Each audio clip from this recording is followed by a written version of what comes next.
Bir güzelliği tarif etsem böyle nazik, güllü yaprağını tutsam ondanım nazik. Yangi yangi libaslarda yar yar yanadı, renk iltimaslarda puanadı. Ay gibi maşallah, gül gibi maşallah, ah beni kalbim bu güzelge şeyda inşallah. Ay gibi maşallah, gül gibi maşallah, ah beni kalbim bu güzelge şeyda inşallah.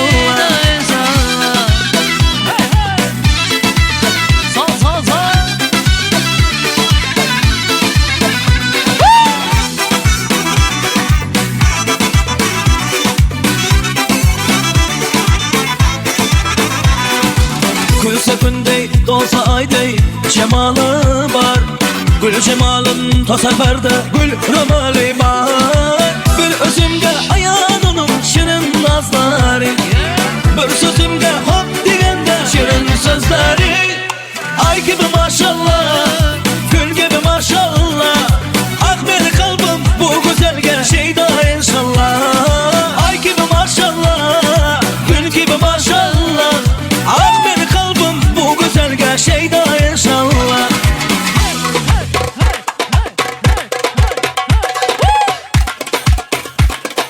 Hadi ver kız.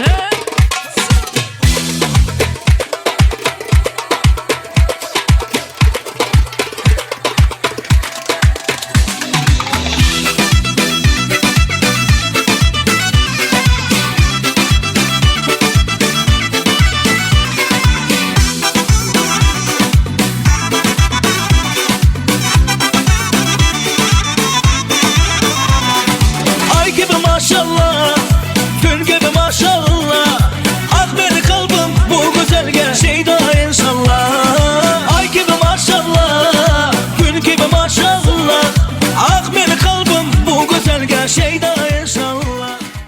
Dädece gözüňiz aýdyn doganjygym Gapur okuwundan sagamança size goşupdyr. Netip bolsa Avril Karim eýesi bolup Lukman bolup sizi begendirer. Diňe ýoluň açyk görsin. Diňe öňe sagamança. Bundan betergem ýok goýup ýene galmaň dileýän Allahan. Diňe ulul ýerlerde oturup ady belli doktorlaryň biri bolmagy dileýän. Привет, Гапур. Я хочу поздравить тебя с тем, что ты уже наконец-то дома, наконец-то увиделся со своими родными, пожелать тебе всего самого хорошего, что есть вот просто в этом мире. Вот, всего тебе самого наилучшего.